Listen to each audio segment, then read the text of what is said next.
మాట తప్పినట్టు నువ్వు కూడా గట్లనే మాట తప్పుతావు విజయన్న అని నేను అడిగిన. విజయన్న మంచోడు, ఆయన గౌరవం ఉంది మాకు కూడా, కానీ గౌరవం పోయేలాగా చేసుకోవద్దని నేను చెప్తా ఉన్నాను విజయన్న కూడా. ఎందుకు చెప్తున్నా అంటే ఈ మాట కూడా ఇప్పుడు దాదాపు మీరు చూడొచ్చు నా ఫోన్లు ఇప్పుడు మీకు చూపిస్తా. ఒక 500 మంది తోని ఫోన్లు చేపిస్తా ఉన్నారు, ఏమని బెదిరిస్తా ఉన్నారు ఫోన్లు చేసి. ఇవన్నీ మిస్డ్ కాల్ చూడొచ్చు, ఇగో ఇప్పుడు కూడా గదే ఫోన్ కాల్ ఉంటాయి మీరు చూడరు. ఇవన్నీ ఫోన్లు గవే, ఫోన్లు చేపిస్తా ఉన్నాడు, చిన్న పిల్లగాడు చేపించినాడు, దీనికి ఎవడో భయపడతాడు అన్నట్టు. విజయన్న నేను నిన్ను అడుగుతా ఉన్నాను, నిన్ను సవాల్ ఎవడు విసిరమన్నాడు? ఎవడన్నా రైతులు అడిగిందా నిన్ను? మేము అడిగినామా నీ సవాల్ విసిరమని? సవాల్ నువ్వే విసిరినావు, నీ సవాల్ని మేము స్వీకరించినాం. స్వీకరించి చూపించిన తర్వాత ఇవాళ నీకు జవాబు లేకుండా మీ కాంగ్రెస్ పార్టీ కొందరు బ్రోకర్లతోని ఫోన్లు చేయించి బెదిరిస్తా ఉంటే భయపడేటోడు ఎవడున్నాడు? విజయన్న ఒకటి గుర్తుపెట్టుకో, మీ రేవంత్ రెడ్డికే నేను భయపడలే, మీ రేవంత్ రెడ్డినే నా ఇంటిక బరాబర్ అని రోజు నిలదీస్తా ఉన్నా. ఈ బచ్చగాలు వాళ్ళు వీళ్ళు ఫోన్ చేస్తే మేము భయపడతామైంది? ఒక్కసారి మీరు ఆలోచన చేయండి విజయన్న గారు, ఇట్లాంటి చిల్లర పనులు బంద్ చేయరి. అదే మేము నీకు నువ్వు 55 ఏళ్ళలో 60 ఏళ్ళలో ఉంటావు, ఆ ఏజ్లో నీకే అంత తీటుంటే 40 ఏళ్ళ పిల్లగాని మరి నేను కూడా, మరి నాకెంత తీటుంటుందో ఒక్కసారి ఆలోచన చేసుకో. నువ్వు ఇష్టం ఉన్నట్టు చేయదలుచుకుంటే నా ఇష్టం ఉన్నట్టు నేను కూడా చేస్తాను.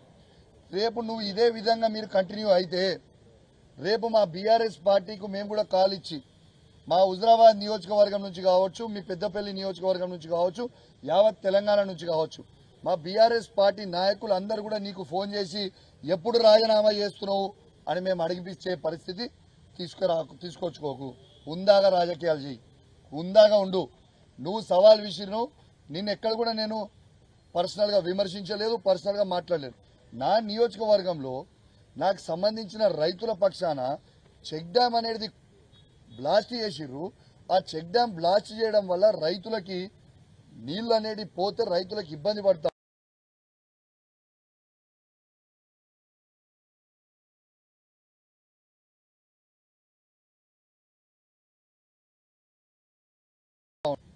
వెళ్ళిపోతే చెక్ డ్యామ్ బ్లాస్ట్ చేస్తే రైతులు ఇబ్బంది పడతారా, ఇబ్బంది పడరా? దీనికి నీకేం ప్రాబ్లం అవుతుంది? మీరు అధికార పార్టీ ఉన్నది, మరి ఎవరిని కాపాడుతా ఉన్నావు? నిజంగా అది అయి ఉంటే ఎంక్వైరీ చేపి, బ్లాస్ట్ అయి ఉంటే నిందితులను అరెస్ట్ చేయి, బ్లాస్ట్ కాకపోయి ఉంటే ఆ కాంట్రాక్టర్ని బ్యాన్ చేసి బ్లాక్ లిస్ట్లో పెట్టండి, ఏదైనా చేయండి. కానీ వాళ్ళని మీది కాపాడుకోవడానికి ఏ దుండగులని మీరు కాపాడుకునే ప్రయత్నం చేస్తూ ఉన్నారు. మరి కాంగ్రెస్ పార్టీ వాళ్ళు ఈ విధంగా ఫోన్లు చేస్తూ ఉన్నారంటే, ఒక బాధ్యత కలిగ శాసనసభ్యుని నేను ఆ మాట్లాడుతుంటే ఇట్లా ఫోన్లు చేస్తూ ఉన్నట్టు ఇప్పుడు నాకు కూడా అనుమానం వస్తూ ఉంది. ఇది నిజంగా కాంగ్రెస్ పార్టీ వాళ్ళే వేల్చిర్రా, మరి విజయన్న అనుచరులే వేల్చిర్రా? ఖచ్చితంగా ఈ నాకు ఫోన్లు ఎవడైతే 300-400 ఫోన్ కాల్ ఎవడైతే చేసిండో వీళ్ళందరివి కూడా ఖచ్చితంగా ఫోన్ కాల్ రికార్డులు అన్నీ కూడా రేపు కేటీఆర్ గారిని, హరీష్ రావు గారిని తీసుకుపోయి, కమలాకర్ అన్న గారి తీసుకుపోయి ఖచ్చితంగా డీజీపీకి పిటిషన్ ఇస్తాం. ఇవన్నిటి మీద ఎంక్వైరీ చేయరి. వీళ్ళు ఎందుకు ఫోన్లు చేస్తుర్రు, దేనికి చేస్తుర్రు? మరి రైతులకి ఈ చెక్ డ్యామ్ ఉండు మీకు ఇష్టం లేదా? రైతులు బాగుపడు మీకు ఇష్టం లేదా? ఆలోచన చేయండి మీరు. కానీ ఇట్లాంటి చిల్లర పనులు బంద్ చేయరి. ఇది చెక్ డ్యామ్ని బరాబర్ వీళ్ళు పూసలు పెట్టి మీకు చూపించిన బరాబర్ పేల్చిండ్రు. నేను చెప్తున్నా, ఇలా ఏ విధంగా అయితే తణుకుల చెక్ డ్యామ్ పేల్చిండ్రో, ఏ విధంగా అయితే భూజనపేట చెక్ డ్యామ్ని ఏ విధంగా అయితే అడ్డంగా దొరికిర్రో 100కి 100% చెప్తున్నాం. కాళేశ్వరం సంబంధించిన మేడిగడ్డని కూడా బాంబ్ బ్లాస్ట్ చేసిండ్రు, బరాబర్ వీళ్ళే చేసిండ్రు. అది ఇవాళ రైతులది ఆ రోజేమో ఆడ ఓట్ల కోసం, మేడిగడ్డదేమో ఓట్ల కోసం పేల్చిర్రు. రేవంత్ రెడ్డి గారు ఆ రోజు ఓట్ల కోసం అది పేల్చిర్రు బాంబులు పెట్టి.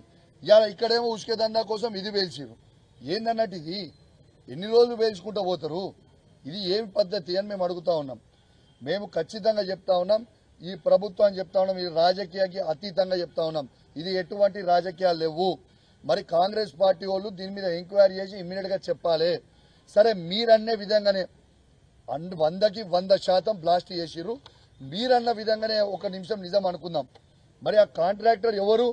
మంత్రి పొంగిలేటి శ్రీనివాసరెడ్డి, రాఘవ కన్స్ట్రక్షన్స్ కాంట్రాక్టర్. మరి ఆయన తప్పై ఉంటే మరి ఆయనని బ్లాక్ లిస్ట్ లో పెట్టి వేల కోట్ల రూపాయల కాంట్రాక్ట్ ఇలా కాంగ్రెస్ ప్రభుత్వంలో ఆయన చేస్తున్న కొడంగల్తో సహా మరి బ్లాక్ లిస్ట్ లో పెట్టి ఆ టెండర్లు క్యాన్సిల్ చేయండి, టెండర్లు క్యాన్సిల్ చేసి చేయండి. ఎందుకు చేయరు మరి? మీ నోటికి వచ్చినట్టు మీరు మాట్లాడితే ఎవరు ఊరుకుంటారు? ఒకటే గుర్తుంచుకోర్రి, నేను అందరికి కూడా చెప్తా ఉన్నాను, దీంట్లో రాజకీయాలు అవసరం లేదు, పిచ్చి పిచ్చి పనులు చేయాల్సిన అవసరం లేదు. ఇది రైతులకి నష్టం జరిగింది, రైతులు చాలా ఇబ్బంది పడతా ఉన్నారు. రైతులని ఆదుకోవాల్సిన బాధ్యత మనందరి మీద ఉన్నది. మనందరం కూడా బాధ్యత కలిగ శాసనసభ్యులము, ఇది కూడా గుర్తుపెట్టుకోవాలి. ఇంకోటి కూడా చెప్తా ఉన్నాను, ఇక్కడ ఉన్న పార్లమెంట్ సభ్యుని కూడా నేను చెప్తా ఉన్నాను, బండి సంజయ్ గారికి. బండి సంజయ్ గారు కూడా తణుగుల రైతులు ఓట్లేస్తే నేను ఎమ్మెల్యే అయినా, తణుగుల రైతులు ఓట్లేస్తే బండి సంజయ్ గారు ఎంపీ అయినరు. మరి మీకు బాధ్యత లేదా? ఇలా కేంద్ర హోంశాఖ మంత్రి మీరే ఉన్నారు. ఇలా ఖచ్చితంగా సిబిఐ ఎంక్వైరీ ఈ చెక్ డ్యామ్ బ్లాస్ట్ మీద మీరు ఏపీయండి. ఎందుకు ఏపీయరు? దేనికోసం ఏపీయర్ అని చెప్పి నేను బండి సంజయ్ గారిని కూడా అడుగుతా ఉన్నాను. మీరు లెటర్ రాసిరు, మీరు కూడా చాలా బాధాకరం. లెటర్ దేనికి రాసిరు?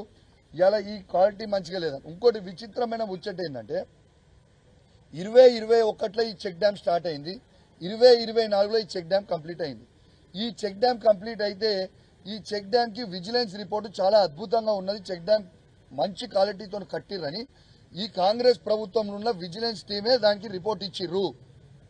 దాన్ని మంచిగా ఉన్న తర్వాత కాంగ్రెస్ ప్రభుత్వం రిపోర్ట్ ఇచ్చిన తర్వాత, విజిలెన్స్ రిపోర్ట్ ఇచ్చిన తర్వాత ఇలా మానేర్ డ్యాంలు 14 గేట్లు తెరిచి లక్ష క్యూసెక్ల నీళ్లు దాని మీద నుంచి పోయినా ఏం కాకపోయినా, అలా చెక్ డ్యామ్ అద్భుతంగా ఉన్నా ఇవాళ ఆ చెక్ డ్యాము అసలు వరదలు లేవు, వర్షాలు లేవు, ఏమీ లేవు, ఎట్లా లేచిపోతుందండి? నాకు అర్థం కాదు.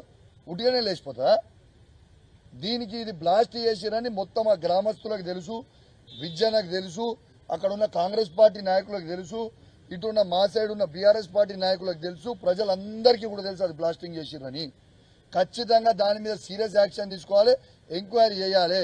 వీళ్ళకి బ్లాస్టింగ్ చేసిరని ఇంత ఖచ్చితంగా సీరియస్ గా తీసుకోవడానికి కారణం మళ్ళీ చెప్తా ఉన్నాను, ఎలక్షన్ల కోసం మేడిగడ్డ బ్లాస్టింగ్ చేసిర్రు, ఇలా ఉష్క కోసము భూజనపేటది బ్లాస్టింగ్ చేస్తూ దొరికిపోయారు అడ్డంగా, ఇలా తణుగులది బ్లాస్టింగ్ చేసిర్రు. అంటే ఈ చెక్ డ్యామ్లు అన్ని ఇప్పుడు పైన ఇప్పుడు 23 చెక్ డ్యామ్లు పైన కొన్ని అన్ని చెక్ డ్యామ్లు ఇట్లనే బ్లాస్టింగ్ చేయనియా? యాక్షన్ తీసుకోవద్దా? రైతుల మీద ప్రేమ లేదా మీకు? కాబట్టి చెప్తా ఉన్నాను, పిచ్చి పిచ్చి శాస్త్రాలు చేయకుండా చేయర్రి. రెండోది కూడా చెప్తాను, నేను కూడా హెచ్చరిస్తా ఉన్నాను, కాంగ్రెస్ కార్యకర్తలు కూడా